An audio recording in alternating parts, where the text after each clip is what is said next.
cuan buat para cuan mania. Di video kali ini kita akan seperti biasa membahas 5 emiten berdasarkan penutupan market hari ini, hari Senin tanggal 9 Mei 2022. Dan kita langsung saja. Emiten pertama yang kita akan bahas ini ada UNVR, Unilever Indonesia Tbk.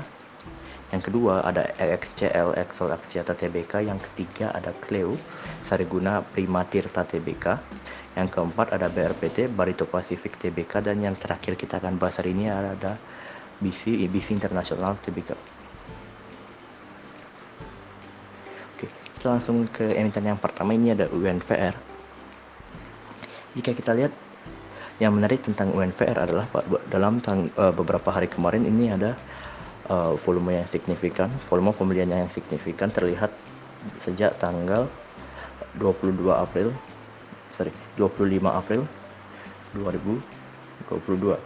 Jika kita lihat secara bandar detektor yang melakukan pembelian ini ada asing, yaitu ZP dan JP Morgan BK dengan total pembelian sebesar sekitar 200 miliar. Oke. Saya sudah gambarkan ada beberapa senario. Kita hapus ini dulu dan akan membahas senario yang pertama. Jadi besok misalnya karena adanya volume pembelian yang cukup signifikan ini, bisa saja UNVR langsung melakukan breakout dari area resisten kuat. Kenapa bisa dikatakan resisten yang kuat? Karena sejak ia melakukan breakdown dari area EMA 200 pada akhir November 2020 kemarin, UNVR terus-menerus gagal breakout dari area resisten EMA 200-nya, dan pada saat ini UNVR bisa dikatakan sedang berada di area resisten kuat tersebut. Jadi jika UNVR berhasil breakout dari area resisten tersebut merupakan hal yang cukup baik. Dan apa yang bisa kita lakukan jika breakout dari EMA 200? Jadi jika rekan-rekan gemar melakukan buy on weakness, buy on breakout, rekan-rekan bisa langsung melakukan buy on breakout. Tapi jika rekan-rekan lebih ingin melakukan buy on weakness, bisa dikatakan menunggunya adanya sebuah pantulan di kisaran harga resisten 4.340 maupun 4.890 ataupun 5.400. Ini ada 3 resisten, dan jika terjadi sebuah pantulan pada area tersebut setelah menembus area EMA 200, bisa kita menggambar sebuah trendline ketiga. Jadi walaupun jika ia breakout dari EMA 200, belum tentu ini merupakan sebuah konfirmasi bahwa adanya sebuah trend reversal. Jadi setelah ia melakukan sebuah pantulan di salah satu area resisten, let's say dia melakukan pantulan di sekitaran area 4.860, kita bisa menggambarkan resisten ketiganya. Dan jika resisten trendline ketiga ditembus, jadi secara teori jika 3 resisten trendline ditembus dengan volume yang signifikan, ini bisa dikatakan telah terjadi konfirmasi bahwa akan adanya sebuah trend reversal. Oke. Jika senario keduanya, jika ia melakukan koreksi dan gagal breakout dari resisten kuatnya di harga MA 200-nya, UNVR bisa melakukan sebuah koreksi ke kisaran area resisten turn into support di kisaran harga 3.730 sampai dengan 3.800. Dan area tersebut juga bertemu dengan area demand. Ini bisa dikatakan sebuah koreksi yang sehat jika ia melakukan koreksi dengan volume penjualan yang lebih kecil, dan bisa digabungkan juga dengan teori bandarmologinya.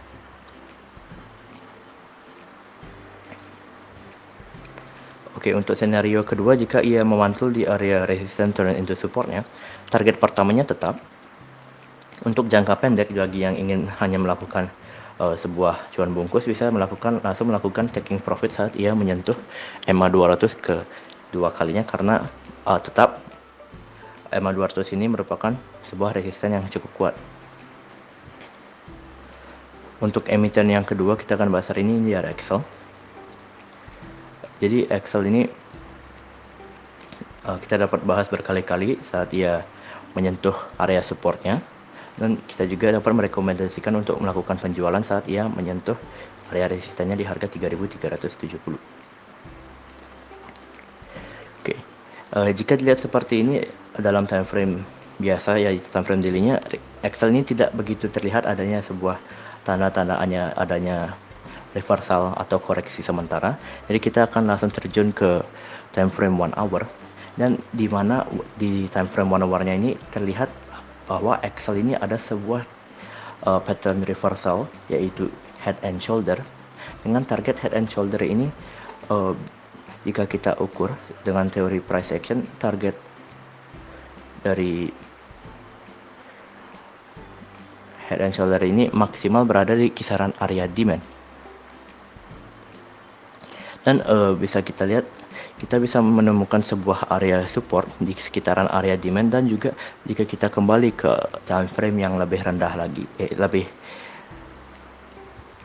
tinggi, bisa terlihat bahwa pada tanggal 19 April kemarin ada sebuah gap kecil yang tidak tertutup di sekitaran harga 2.950 sampai dengan 2.960 yang bisa kita pakai sebagai area support yang cukup kuat, karena area tersebut juga akan bertemu dengan MA 200 dan juga MA 100 nya.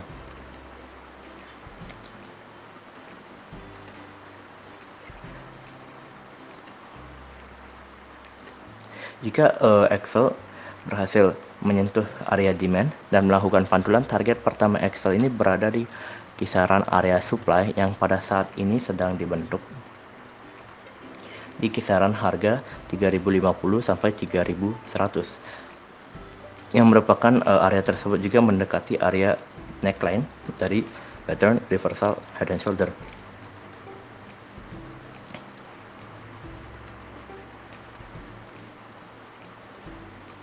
Untuk emiten yang ketiga kita akan bahas hari ini ada Cleo, Sariguna Primatirta Tbk.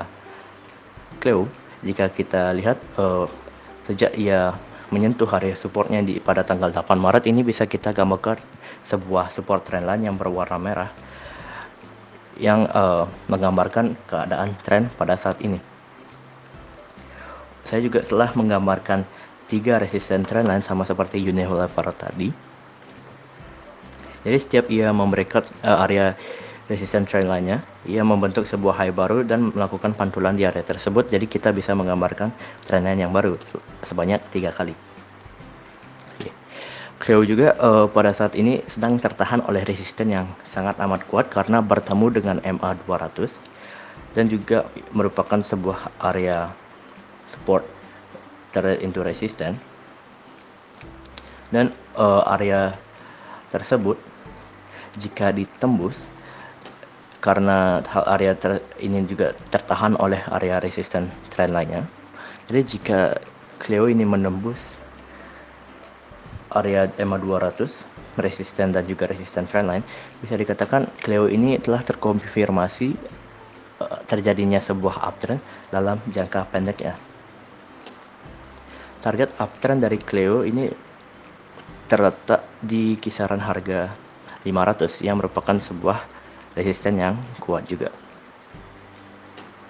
Untuk rekan-rekan yang ingin melakukan buy on weakness, bisa melakukan buy on weakness saat Cleo mendekati area support trend lainnya, dan stop loss bisa diletakkan sesuai dengan psikologis dan keinginan rekan-rekan sendiri. Bisa diletakkan saat ia close di bawah resisten support trend line, dan juga stop loss-nya bisa diletakkan di bawah area MA 50-nya yang berwarna kuning. Untuk rekan-rekan yang ingin melakukan buy or breakout, bisa menunggu Cleo melakukan sebuah breakout dengan volume yang cukup tinggi yang akan membreakout area MA 200 resisten dan juga resisten trendline-nya. Untuk emiten ketiga yang akan kita bahas hari ini ada BRPT. Jadi BRPT ini menarik hanya karena ia sedang berada di area support kuatnya, yaitu harga 825. Dan BRPT ini sama sekali saya tidak merekomendasikan untuk menghold jangka panjang. Dan ini lebih ke melakukan cuan bungkus, karena satu-satunya faktor yang membuat BRPT ini menarik hanya karena ia sedang berada di area support horizontalnya. Perlu diperhatikan jika BRPT ini melakukan pantulan ke sekitaran harga 875, ini rekan-rekan disarankan untuk melakukan sebuah taking profit. Sebagian atau full ini bisa ditentukan oleh rekan-rekan sendiri, karena area ini juga merupakan area supply yang kuat dan bertemu dengan sebuah moving average kuat, yaitu moving average 100-nya. Dan perlu juga diperhatikan jika misalnya BRPT breakdown dan close di bawah harga 820 maupun 825, rekan-rekan harus melakukan sebuah cut loss. Kenapa? Karena kita bisa menemukan sebuah pattern inverted cup and handle yang jika di breakdown area neckline-nya di harga 825 ini bisa dikatakan akan berakibat fatal dan melakukan penurunan yang cukup signifikan.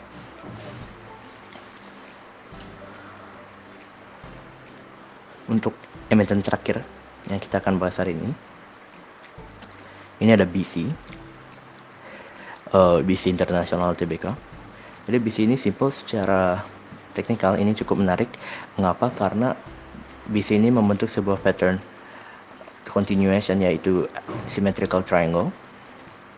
Dan jika kita lihat secara net foreign sale or buy-nya, bisa dikatakan volume pembelian foreign ini cukup besar, sedangkan volume penjualan foreign ini masih cukup kecil. Jika kita lihat dari tanggal 23 Maret sampai dengan hari ini,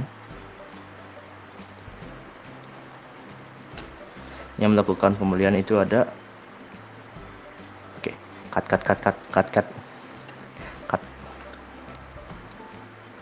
Untuk emiten terakhir yang kita akan bahas hari ini ada BC International TBK. Jadi BC ini cukup simple jika dilihat secara chartnya. BC ini membentuk sebuah pattern konsolidasi continuation, yaitu pattern symmetrical triangle atau bisa dikatakan juga bullish pennant. Dan BC ini juga bisa dilihat bahwa ia telah memantul di area demand yang sudah disentuh berkali-kali dari tanggal 12 April sampai dengan 18 April. Ini bisa dikatakan area demand ini merupakan area bisa dikatakan area demand ini cukup valid. Jika misalnya BC breakout dari pattern bullish pennant maupun bullish pattern continuation symmetrical triangle, target dari symmetrical triangle BC ini terletak di kisaran harga 1600-an. Namun perlu diperhatikan juga BC ini cukup volatile, jadi bisa melakukan penjualan bertahap jika ia menyentuh kisaran resisten pertamanya di harga 1480 sampai dengan kisaran harga 1500-an. Demikianlah analisa rekomendasi saham hari ini yang bisa kami sampaikan. Semoga bisa menjadi referensi bagi para cuan mania di dalam mengambil keputusan untuk menjual ataupun membeli. Di sini kami sekali lagi tekankan dan garis bawahi bahwa analisa rekomendasi saham ini tidak untuk mengajak cuan mania membeli ataupun menjual saham-saham yang kami analisa, dan kami juga tidak bertanggung jawab atas segala keuntungan maupun segala kerugian yang terjadi akibat analisa rekomendasi saham dari kami ini. Tolong dianalisa kembali sesuai dengan style para cuan mania dan tentukan trading plan maupun money manajemennya terlebih dahulu sebelum memutuskan untuk masuk ke dalam suatu saham. Akhir kata, terima kasih telah menonton video kami, dan jangan lupa untuk subscribe, komen, like, dan juga share kepada para cuan mania yang membutuhkannya. Sekali lagi kami ucapkan terima kasih, semoga kita sehat, bahagia selalu, dan cuan menyertai kita bersama. Sampai bertemu di video kami selanjutnya. Salam.